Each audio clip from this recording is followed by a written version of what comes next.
السلام علیکم ورحمۃ اللہ وبرکاتہ۔ نابالغ بچہ نماز تراویح کی امامت کر سکتا ہے یا نہیں؟ تو مسئلہ یہ ہے کہ نابالغ بچہ تراویح کی امامت نہیں کر سکتا۔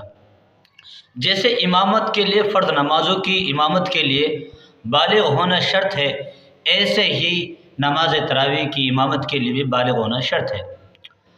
اگر کوئی بچہ نماز تراویح ادا کرانا چاہتا ہے تو کم سے کم وہ 15 سال کا ہو، اور اگر 15 سال سے پہلے اس کے اندر بلوغت کی علامت ظاہر ہو گئی تو بچہ بالغ مانا جائے گا۔